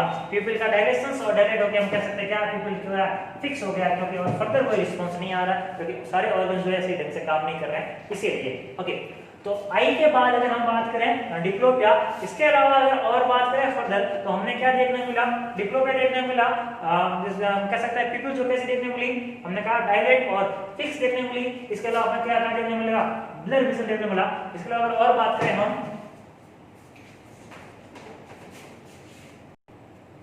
देन हम बात करें लेट साइन की। तो अर्ली साइंस देखा, फिर और क्या क्या इफेक्ट हो रहा था ये चीजें देखी। देन हम बात करते हैं कुछ लेट साइन की। एग्जाम में क्वेश्चन भी बनता है कि आईसीपी का लेट साइन कौन सा है। एक तो क्वेश्चन बनता है कि अर्ली साइन कौन सा है, और एक क्वेश्चन बनता है कि लेट साइन कौन सा है। तो अगर हम बात करें लेट साइन की, आईसीपी का जो है वो लेट साइन कौन सा है, अगर लेट साइन की बात करें, लेट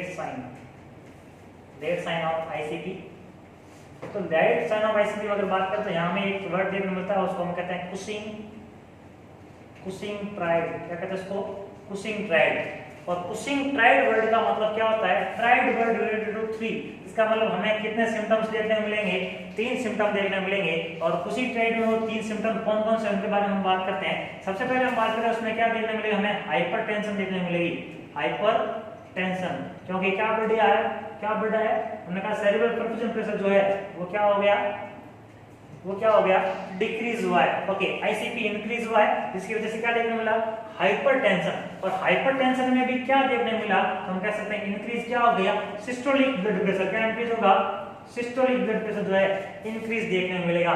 सेकंड पॉइंट की अगर बात करें तो क्या देखने मिलेगा? ब्रेडिकार्डिया। क्या देखने मिलेगा? Bradycardia. Cardia word related to heart. इसके अलावा क्या देखने मिलेगा? ब्रेडिपीनिया। क्या देखने मिलेगा? ब्रेडिपीनिया। और ब्रेडिपीनिया का मतलब क्या है? सबकी मतलब समझते हैं हम। तो हाइपरटेंशन और हाइपरटेंशन में भी कौन सी चीज होती है? तो हम कह सकते हैं कि जो सिस्टोलिक ब्लड प्रेशर है वो ज्यादा बढ़ता है। ओके, देन अगर बात करें कि जब हम कहें कि जब क्या हुआ, जब बीपी बढ़ी, जब हाइपरटेंशन का मतलब ब्लड प्रेशर का बढ़ना, और जब बीपी इंक्रीज हुई, जब क्या हुई? बीपी इंक्रीज हुई, तब सिग्नल से क्या हुआ? हार्ट ने क्या सोचा कि वॉल्यूम बहुत ज्यादा है। क्या सोचा? वॉल्यूम बहुत ज्यादा है, तो मुझे ज्यादा वॉल्यूम प्रोड्यूस करने की जरूरत नहीं है, मैं कम वॉल्यूम जो है प्रोड्यूस करूंगा, ताकि क्या होगा? क्या होगा? हम कह सकते हैं कि ब्लड जब वॉल्यूम कम होगा तो बीपी क्या हो जाएगी? नॉर्मल। तो जैसे ही हाइपरटेंशन हुई, सिग्नल किसके पास गया? हम कह सकते हैं ब्रेन के पास। और ब्रेन ने किसको? पैरासिम्पैथेटिक के माध्यम से किसके पास आया? हार्ट के पास। और हमने पैरासिम्पैथेटिक पढ़ा था, हमने कहा पैरासिम्पैथेटिक क्या करता है? तो हार्ट रेट को जो है रिड्यूस करने का काम करता है। कौन? पैरासिम्पैथेटिक। और ब्रेडिकार्डिया। ब्रेडिकार्डिया मतलब क्या? कि हार्ट जब कम वॉल्यूम, कह सकते हैं कि जब कम वॉल्यूम सीक्रेट करेगा, मतलब हार्ट जो है कम पंप कर रहा है। जब पंप कम कर रहा है तो हार्ट की पंपिंग कैपेसिटी जो है, पंप जो कर रहा था, उसी को हमने क्या बोला था? पल्स बोलते हैं उसी को। यहाँ पल्स क्या देखने मिलेगी? पल्स यहाँ डिक्रीज देखने मिलेगी। क्या देखने मिलेगी? डिक्रीज। और पल्स रेट का कम होना क्या कहलाता है? ब्रेडिकार्डिया कहलाता है। ओके, दूसरा अगर बात करें हमें किसकी? ब्रेडिपीनिया की। तो pnoea word related to respiration. Pnoea word related to respiration. और यहाँ ब्रेडिपीनिया क्यों हो रहा है? जब हार्ट कम काम कर रहा है। अगर बात करें ये हार्ट है और हम बात करें फेफड़ों की, जब हार्ट ही कम कर रहा है, इसका मतलब पल्मोनरी जो हम बात करें आर्टरी जो है, ये पल्मोनरी आर्टरी लंग्स के पास वॉल्यूम को कम लेके जा रही है। और जब वॉल्यूम में कम जा रहा है तो O2 की जरूरत ज्यादा नहीं पड़ेगी। सिंपल सी बात है कि जितना वॉल्यूम कम आएगा उतनी O2 अंदर कम डालनी पड़ेगी। तो कम डालनी पड़ेगी तो फिर सांस ज्यादा क्यों लें? तेजी से क्यों लें? नॉर्मली होगी तो क्या होगी? यहाँ पे रेस्पिरेशन भी क्या हो जाएगा? कम। मतलब रेस्पिरेशन का कम होना क्या कहता है? ब्रेडिपीनिया। क्या होता है? ब्रेडिपीनिया। ओके, अब जब यहाँ रेस्पिरेशन कम हुआ है, जब रेस्पिरेशन यहाँ पे कम हुआ है, तो हमें क्या देखने मिला? पहला हम कह सकते हैं अल्टर्ड होगा। क्या अल्टर्ड होगा? यहाँ पे रेस्पिरेशन, जब हम कह सकते हैं कि रेस्पिरेशन जब कम हुआ, ओके, तो अंदर CO2 की मात्रा बढ़ेगी। अंदर क्या बढ़ी? CO2 की मात्रा बढ़ी। और जब CO2 की मात्रा अंदर बढ़ी तो CO2 जो है ये किसको इन्फ्लुएंस करती है? तो हम कह सकते हैं CO2 करती है वेसोडाइलेशन को। किसको करती है? वेसोडाइलेशन को। और CO2 वेसोडाइलेशन क्यों करती है अगर बात करें? क्योंकि नॉर्मली बॉडी को, हम कह सकते हैं ब्रेन के मैकेनिज्म को क्या लगता है कि अगर CO2 ज्यादा अगर हुई है, इसका मतलब क्या है? कि ब्लड प्रेशर जो है, अगर ऑर्गन को ऑक्सीजन कम मिल रही है तो क्या करो? वेसल्स को डायलेट करो, ताकि क्या पता ऑक्सीजन जो है वो और एक्स्ट्रा मिल जाए। पर ऐसा होता नहीं, क्योंकि अंदर O2 तो है ही नहीं, अंदर ज्यादा क्या है? CO2 है। ओके, और जब ये वेसोडाइलेशन होगा किसका? CO2 की वजह से। जब वेसोडाइलेशन ब्रेन के अंदर हुआ तो ब्रेन के जो टिश्यू और कंप्रेस होंगे, तो हम कह सकते हैं ब्लड और ज्यादा मिलेगा ब्रेन को। तो ब्लड और ज्यादा मिलेगा तो हम क्या कह सकते हैं? यहाँ ICP और इंक्रीज होगा। ICP क्या होगा? बढ़ेगा। ओके, इसके अलावा यहाँ पे एक और चीज देखने मिल सकती है, और वो क्या मिलेगी हमें? हमें एक चीज मिलेगी, वो है चैन स्ट्रोक रेस्पिरेशन। कैसा रेस्पिरेशन देखने मिलेगा हमें? चैन स्ट्रोक रेस्पिरेशन देखने मिलेगा। चैन स्ट्रोक रेस्पिरेशन का मतलब क्या है? कि चैन स्ट्रोक रेस्पिरेशन में दो चीजें पड़ी रहती है। एक होता है एपनिया, एक होता है एपनिया, और एक होता है हाइपरपनिया। ओके, एपनिया का मतलब क्या है? कि रेस्पिरेशन का अपसेट होना। और हाइपरपनिया का मतलब क्या है? कि रेस्पिरेशन का बहुत तेज हो जाना। तो यहाँ कैसी चैन बनती है? तो एपनिया का मतलब अपसेंट ऑफ रेस्पिरेशन। हाइपरपनिया कैसा होता है? CO2 का मतलब एकदम से स्टिमुलेट मिलता है। तो जैसे स्टिमुलेट मिलता है, सांस क्या होती है? एकदम से तेज होती है। तो इसका मतलब स्टिमुलेशन मिला, सांस हाइपर हुई, हाइपरपनिया। देन फिर स्टिमुलेशन गायब, तो फिर से क्या हो जाएगा? एपनिया। देन फिर स्टिमुलेशन मिला तो क्या होगा? देन रेस्पिरेशन फिर इंक्रीज होगा, जिसको हम क्या कहेंगे? हाइपरपनिया। देन फिर नॉर्मल, इसको क्या बोला हमने, एपनिया, फिर स्टिमुलस, इस प्रकार की चेन बनेगी। और इस प्रकार के रेस्पिरेशन को हम क्या कहते हैं, चेन स्टॉप रेस्पिरेशन। किसमें देखने को मिलता है, हम कह सकते हैं आईसीपी जब इंक्रीज होगी तब देखने को मिलता है। क्यों, रेस्पिरेशन अटैच होता है ब्रेडिपिनिया की यहाँ की वजह से। ओके, एक चीज और यहाँ इंपॉर्टेंट है, तीन चीजें तो हमने क्या बोला, कुशिंग टाइड बोला, हाइपरटेंशन, हाइपरटेंशन में भी इंक्रीज ब्लड प्रेशर, कौन सा blood pressure, systolic blood pressure, then bradycardia, pulse rate जो है कम होगी, इसके बाद ब्रेडिपिनिया, रेस्पिरेशन रेट जो है वो भी क्या होगी, कम होगी। पर यहाँ और चीज क्या देखने मिलती है कि यहाँ क्या बढ़ रहा है, सिस्टोलिक प्रेशर बढ़ रहा है, सिस्टोलिक ब्लड प्रेशर। और हमने कहा था कि ब्लड प्रेशर जो है दो प्रकार रहता है, एक रहता है सिस्टोलिक ब्लड प्रेशर और एक होता है डायस्टोलिक ब्लड प्रेशर। इसके बारे में बता चुका हूं। तो इन दोनों के जो बीच का जो डिफरेंस रहता है, सिस्टोलिक माइनस डायस्टोलिक, उसको हम पल्स प्रेशर कहते हैं। क्या कहते हैं उसको, हम कहते हैं पल्स प्रेशर। क्या कहते हैं उसको, पल्स प्रेशर कहते हैं। और पल्स प्रेशर नॉर्मली कितना होता है, 40। कैसे हुआ कि नॉर्मल सिस्टोलिक कितना था, 120, डायस्टोलिक कितना था, 80। तो बीच में डिफरेंस कितना रहा, 20, 40। तो 40 जो है इसको हम पीपी कहते हैं, पल्स प्रेशर नॉर्मल होता है। ओके, और यहाँ क्या बढ़ा है, यहाँ सिस्टोलिक ब्लड प्रेशर बढ़ा है। इट मींस क्या कि अगर सपोज एग्जांपल लेंगे, सिस्टोलिक यहाँ कितना हो गया 140, लेकिन डायस्टोलिक तो उतना ही है 80। इट मींस यहाँ पल्स प्रेशर कितना हो जाएगा, ज्यादा बढ़ जाएगा। कितना बढ़ जाएगा, हम कह सकते हैं यहाँ 60 मिल जाएगा। 60 मिला, इट मींस क्या है, ब्लड प्रेशर बढ़ा है, सॉरी पल्स प्रेशर बढ़ा है। और जब पल्स प्रेशर बढ़ा है इसका मतलब यहाँ क्या बोलेंगे इस वर्ड को, यहाँ बोलेंगे वाइड पल्स प्रेशर। क्या बोलेंगे, वाइड पल्स प्रेशर। और वाइड पल्स प्रेशर जो है इसके बारे में एक खास वर्ड है, और खास वर्ड ये है कि इसको कहते हैं ओमनियस। क्या कहते हैं इसको, ओमनियस साइन। क्या कहते हैं इसको, ओमनियस साइन।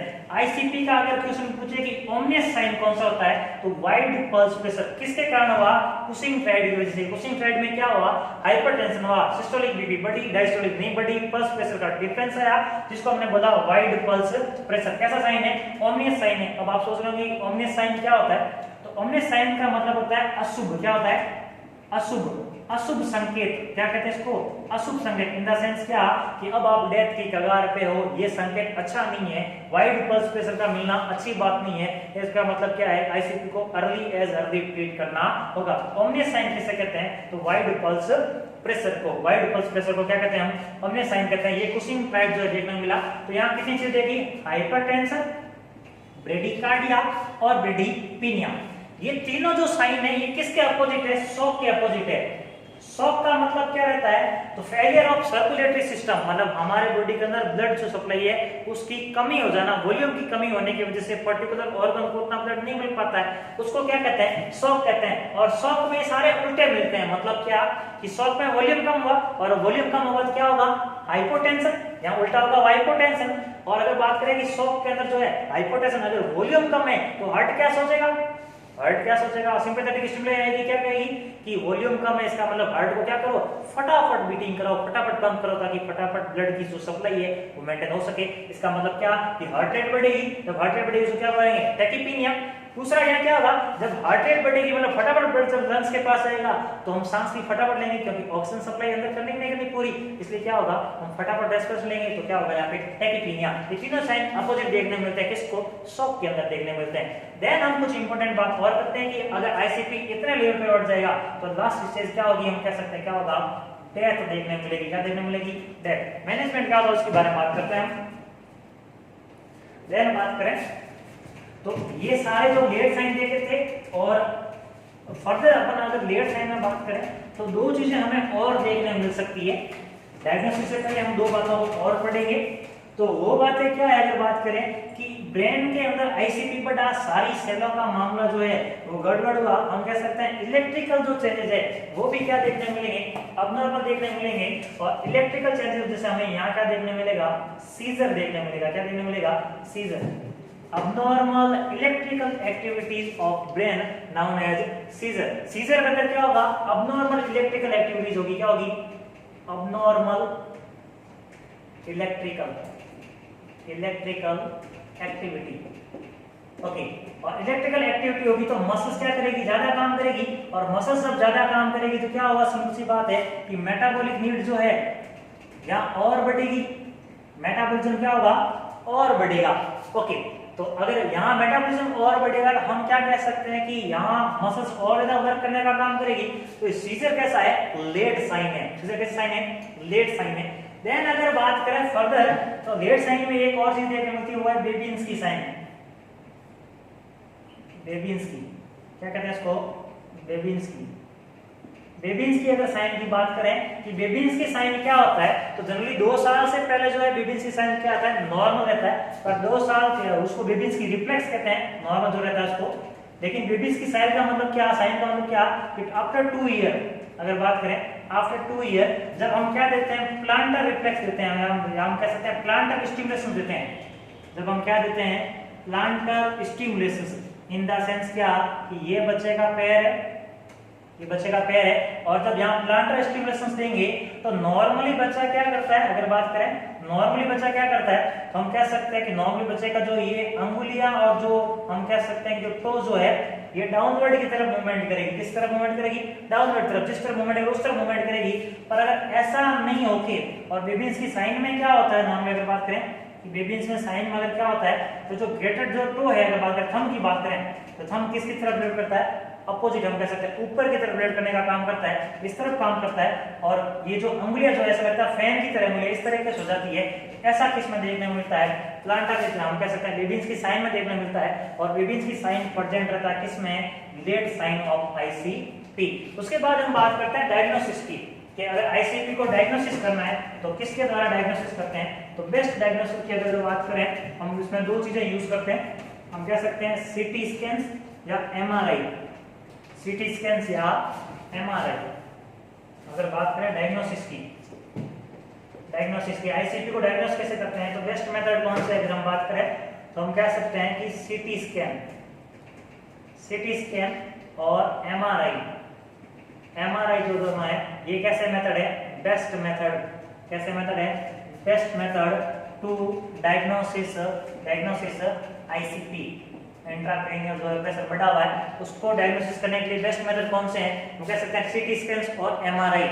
यहाँ 2 चीजें अपने में एक्स्ट्रा याद ये रखनी है कि सीटी स्कैन कितने डायमेंशनल जो होता है, डायमेंशन मतलब कितने व्यू देख सकता है सीटी स्कैन, तो सीटी स्कैन हमें याद रखना है कि सीटी 2 वर्ड आ रहे हैं, तो हमें याद रखना है ये कैसा डायमेंशनल है, 2 डायमेंशनल है। एमआरआई पे अगर बात करें 3 वर्ड आ रहे हैं, एमआरआई 3 वर्ड आ रहे हैं, इसका मतलब ये कैसा डायमेंशनल है, 3 डायमेंशनल। हालांकि वर्ड से हम कोई लेना देना नहीं है, पर नॉर्मली हम ट्रिक के रूप में याद कर सकते हैं। इसके अलावा एक और होता है एक्सरे, एडिशनल थिंग ये एक्सरे में हम कह सकते हैं सिंगल वर्ड आ रहा है, इसलिए कैसा आता है, ये सिंगल डायमेंशनल होता है। तो सिंगल डायमेंशनल 2 वर्ड आ रहा है तो 2 डायमेंशनल, और 3 वर्ड आ रहा है इसका मतलब हम कह सकते हैं 3 डायमेंशनल। उसके बाद हम बात करते हैं मैनेजमेंट की,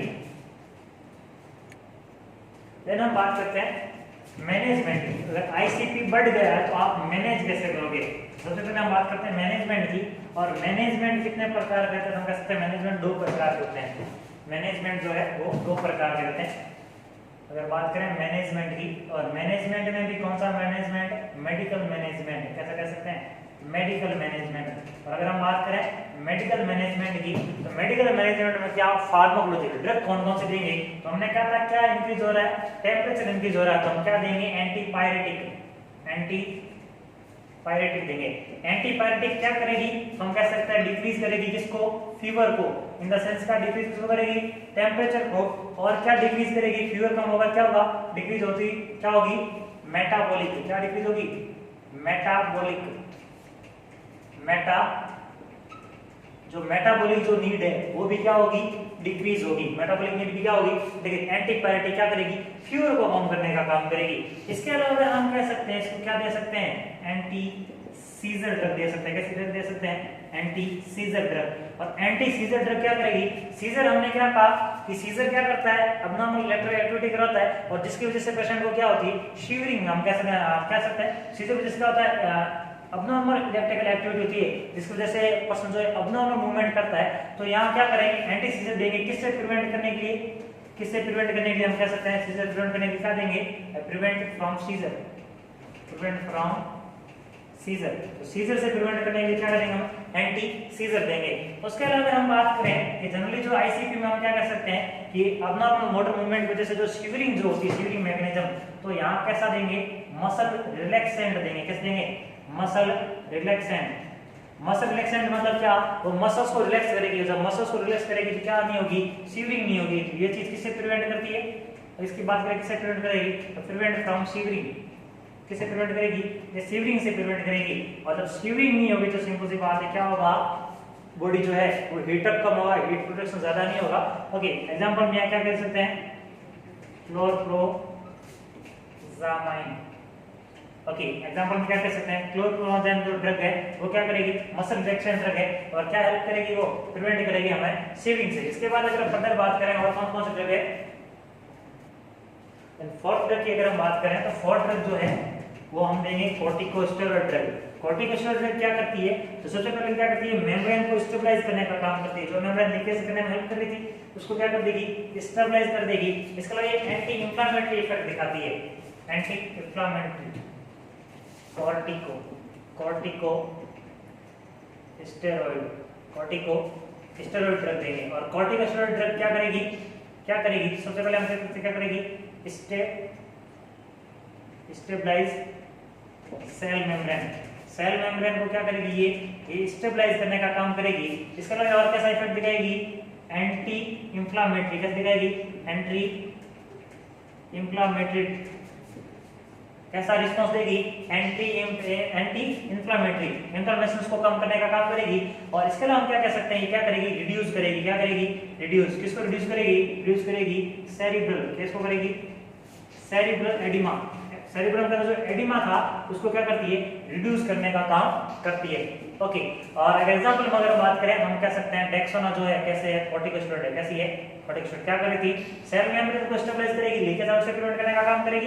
दूसरा क्या करेगी, जो एंटी इंफ्लेमेटरी एक्शन दिखाने का काम करती है, इंफ्लेमेशन के अपोजिट काम करने का काम करेगी। और रिड्यूस करेगी सेरिब्रम के एडिमा को। एग्जांपल में कौन सी है, डेक्सोना। डेक्सोना की अगर हम बात करें कॉर्टिकोस्टेरॉइड के बाद में, तो फिफ्थ जो ड्रग है, अगर फिफ्थ ड्रग की बात करें तो फिफ्थ ड्रग हम कहते हैं ऑस्मोटिक डाययूरेटिक। फिफ्थ जो ड्रग है उसको हम क्या बोलेंगे, ऑस्मोटिक डाययूरेटिक।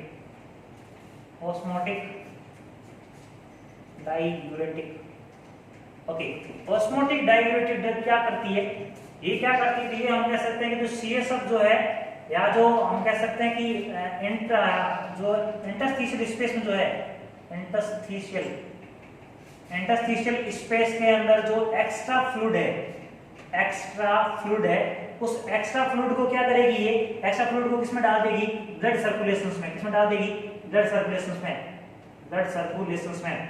और जब ब्लड कहां चला जाएगा, ब्लड सर्कुलेशंस में, तो किडनी के द्वारा क्या कर देगी, ऑस्मोटिक डाययूरेटिक जो है, ये क्या डाययूरेटिक क्या कर देगी, किडनी के द्वारा क्या कर देगी, यूरिन के साथ क्या करेगी, यूरिन को बाहर, यूरिन आउटपुट को बढ़ाकर, यूरिन आउटपुट को क्या करेगी, यूरिन आउटपुट को बढ़ाकर किसको मैनेज कर देगी, वॉल्यूम को मैनेज कर देगी। किसको मैनेज कर देगी, वॉल्यूम को मैनेज। ओके, ऑस्मोटिक डाययूरेटिक में अगर हम एग्जांपल की बात करें तो कौन देते हैं, तो मैनिटोल। कौन सी, मैनिटोल जो होता है, आईएम यूज करते हैं, हम कह सकते हैं आईएम यूज करते हैं मैनिटोल को।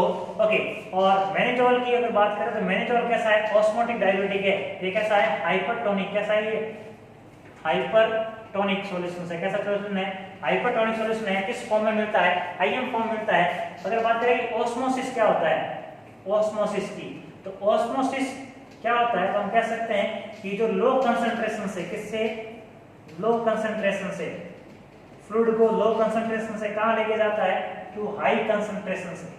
हाई कंसंट्रेशन ले जाने वाले को क्या कहते हैं, ऑस्मोसिस कहते हैं। एक होता है डिफ्यूजन, एक ऑस्मोसिस होता है, एक होता है डिफ्यूजन। अगर डिफ्यूजन की बात करें तो डिफ्यूजन का मतलब क्या होता है, हाई टू लो, और ऑस्मोसिस का मतलब क्या होता है, लो टू हाई। सिंपल सी बात है, अगर हम बात करें ए बी सी, अगर अल्फाबेट को कंटिन्यू करें तो डी और ओ में से पहले कौन आता है, अगर बात करें तो डी पहले आता है। जो पहले रैंक आती है उसको हाई रैंक देते हैं, तो हाई टू लो। देन अगर बात करें ऑस्मोसिस की, तो ऑस्मोसिस क्या करता है, लो कंसंट्रेशन से। तो हम बात करें कि जो इंटरस्टिशियल स्पेस में जो फ्लूइड था कंपेयर टू ब्लड वेसल्स क्या है, कम है, तो लो कंसंट्रेशन से कहां लेके जाएगा उसको, हाइपर कह सकते हैं हायर कंसंट्रेशन तरफ, और वहां ले जाके ब्लड में मिला दिया, और ब्लड कहां गया, किडनी के पास, और किडनी से यूरिन फॉर्म में क्या निकाल दिया, बाहर आउट निकाल दिया। ओके, इस प्रकार से क्या कर दिया उसने, फ्लूइड को, वॉल्यूम को मैनेज कर दिया। जब वॉल्यूम कम हुआ, आईसीपी कम होगा तो सेरिब्रल प्रेशर जो बढ़ेगा, और जब वो प्रेशर बढ़ेगा तो ब्रेन के वाइटल ऑर्गन जो है, वाइटल सेल जो है, उनको ब्लड सप्लाई जाएगी। जब उनको ब्लड सप्लाई जाएगी, जो प्रॉपर वर्क करेंगे तो सारी बॉडी में नॉर्मल फंक्शंस रहेगा। ओके, इसके अलावा हम बात करें ऑरल फॉर्म की, हम बात करें ओरल फॉर्म की, तो ओरल फॉर्म में कौन सा आता है, हम कहते हैं ग्लाइसरीन करके आता है। कौन सा आता है, ग्लाइसरीन करके।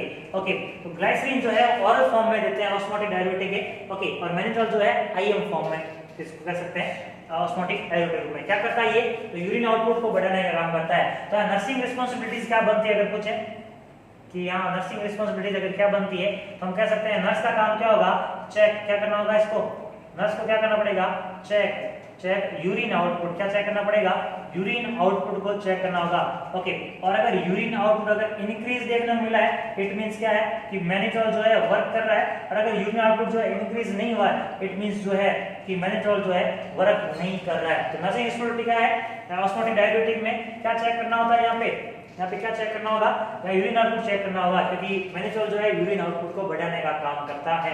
तो ये तो था मेडिकल मैनेजमेंट। कौन कौन से, antipyretic, muscle relaxant, anti seizures देगा, कॉर्टिकोस्टेरॉइड देगा और ऑस्मोटिक डाययूरेटिक, ये सारे जो है किसको मैनेज कर रहे थे, आईसीपी को।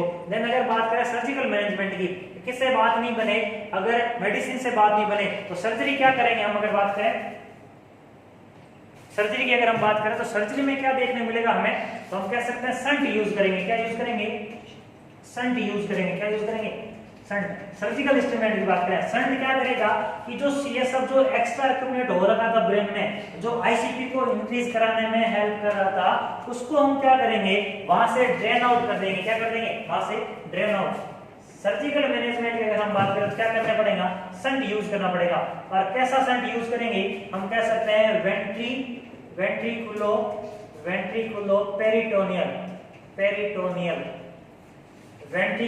पेरिटोनियल संट यूज करेंगे। कैसा संट यूज करेंगे, वेंट्रिकुलो पेरिटोनियल संट। और ये क्या करेगा, वेंट्रिकल से, किससे, वेंट्रिकल से सीएसएफ को निकाल के कहां डाल देगा, पेरिटोनियम में डाल देगा, पेरिटोनियम डाल देगा। जब पेरिटोनियम डाल देगा तो वहां ब्रेन से क्या होगा, सीएसएफ कम होगा। जब ब्रेन से सीएसएफ वॉल्यूम कम होगा तो सिंपल सी बात है क्या, जब वॉल्यूम का कम होने पे क्या हो जाएगा, आईसीपी भी क्या हो जाएगा, डिक्रीज हो जाएगा। जब आईसीपी डिक्रीज होगा तो हमें क्या देखने मिलेगा, यहाँ पे जो सेरिब्रल प्रेशर है वो क्या होगा, इंक्रीज देखने को मिलेगा और सब कुछ नॉर्मल हो जाएगा। ये सर्जिकल मैनेजमेंट किसका, हम कह सकते हैं आईसीपी का। आईसीपी कंट्रोल करने के लिए क्या यूज करते हैं, सर्जिकल मैनेजमेंट। इसके बाद हम बात करते हैं कुछ नर्सिंग रिस्पांसिबिलिटी की। तो अगर बात करें हम नर्सिंग मैनेजमेंट की, तो एज ए नर्स आपका क्या रोल होगा, नर्सिंग मैनेजमेंट में हम क्या देखेंगे, सबसे पहले नर्स क्या काम कर सकती है, तो हमें क्या करना है, पोजीशन देनी है। तो पोजीशन यहाँ कैसे देते हैं, अगर बात करें, अगर हम बात करें नर्सिंग मैनेजमेंट की, नर्सिंग मैनेजमेंट में क्या करना है, सबसे पहले गिव पोजीशन। ओके, लेकिन पोजीशन कैसी देनी है अगर बात करें तो हमें क्या करना है कि हेड ऑफ जो बेड है, HOB, head of the bed, उसको क्या करना है, उसको क्या करना है, एलिवेट करना है। क्या करना है, एलिवेट। कितना एलिवेट करना, अगर हम कह सकते हैं तो 30 to 45 डिग्री, 30 to 45 डिग्री क्या करना है, हेड ऑफ द बेड को क्या करेंगे, एलिवेट करेंगे। पोजीशन का नाम क्या दे सकते हैं, हम कह सकते हैं सेमी फाउलर। क्या कह सकते हैं, सेमी फाउलर। क्या बोलेंगे उसको, सेमी फाउलर पोजीशन बोलेंगे। इसके अलावा एक और नाम दे सकते हैं, अगर head of the bed elevate हो उसको क्या बोलेंगे, रिवर्स। क्या बोलेंगे, रिवर्स ट्रेंडलबर्ग पोजीशन। क्या बोलेंगे उसको, रिवर्स ट्रेंडलबर्ग पोजीशन। रिवर्स ट्रेंडलबर्ग पोजीशन में क्या रहता है कि जनरली जो हेड ऑफ द बेड है वो क्या रहता है, अप रहता है। और ट्रेंडलबर्ग पोजीशन में अगर क्या होता है तो हम कह सकते हैं कि ट्रेंडलबर्ग पोजीशन में क्या होता है कि जो फुट ऑफ द बेड जो रहता है वो अप रहता है, जो हेड ऑफ द बेड जो है वो क्या रहता है, डाउन रहता है। तो ट्रेंडलबर्ग में ऐसा होता है, पर यहाँ कह सकते हैं कि हेड ऑफ द बेड जो है वो एलिवेटेड है। इट मींस यहाँ हम क्या कह सकते हैं, ये कैसी पोजीशन है, रिवर्स ट्रेंडलबर्ग पोजीशन है। ये पोजीशन क्यों देते हैं, इसका पर्पस क्या है, इसका पर्पस क्या है, अगर हम बात करें पर्पस की, तो सिंपल सी बात है कि ब्रेन के अंदर क्या हो रखा है, एक्स्ट्रा वॉल्यूम एक्यूमुलेट हो रखा है। और अगर हेड को हम अप रखेंगे तो वॉल्यूम डाउन की ओर डिसेंड होगा, तो थोड़ा वॉल्यूम क्या है, ब्रेन का जो वॉल्यूम जो हम कह सकते हैं जो कम होगा, सीएसएफ का फ्लो जो है नीचे की तरफ होगा।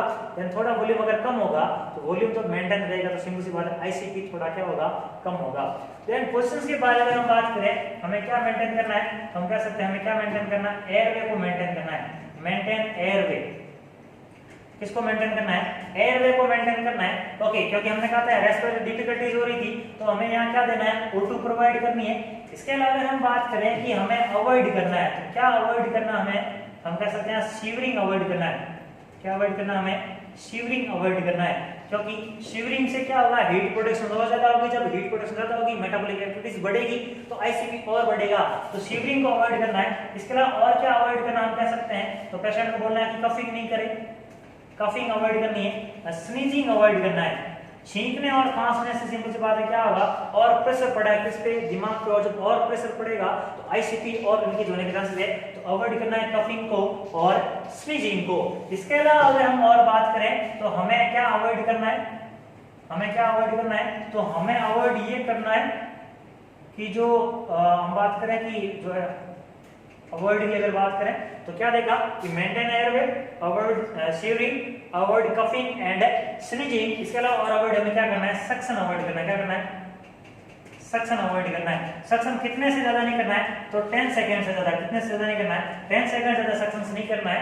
ओके, क्योंकि पेशेंट को ऑलरेडी कैसी प्रॉब्लम है, रेस्पिरेटरी प्रॉब्लम है, तो सक्शन जो 10 सेकंड से ज्यादा नहीं करना है। और सक्शन करने से पहले जनरली क्या करते हैं हम उसको हाइपर वेंटिलेट करते हैं। क्या करते हैं, hyper ventilate. Hyper ventilate in the sense क्या, उसको 100% सैचुरेशन करते हैं किसका, O2 का, फिर सक्शन करते हैं। ओके, तो क्या अवॉइड करना है हमें, सक्शन अवॉइड करना है, कितना ज्यादा नहीं करना है, 10 सेकंड ज्यादा नहीं। इसके अलावा और कुछ और इंपॉर्टेंट बात ये है, और क्या अवॉइड करना है हम कह सकते हैं, तो और हमें अवॉइड करना है extreme hip flexion. Extreme hip flexion, और एक्सट्रीम हिप फ्लेक्शन से क्या हमें होगा हम बात कर सकते हैं। तो अगर हिप ज्यादा फ्लेक्स करेंगे, हिप को अगर ज्यादा फ्लेक्स करेंगे, क्या करना है, अवॉइड एक्सट्रीम हिप फ्लेक्शन। क्या करना है, अवॉइड करना है कि हिप जो है एक्सट्रीम फ्लेक्शन नहीं करे। कोई बंदा है जो क्या करे, अगर हम बात करें कि हिप जो है एक्सट्रीम फ्लेक्स नहीं करे, अगर हिप को एक्सट्रीम फ्लेक्शन करेगा क्या होगा, प्रेशराइजर होगा किसका, एब्डोमेन का और थोरेसिक का। इससे क्या होगा, प्रेशर जो है इंक्रीज होगा किसका, एब्डोमिनल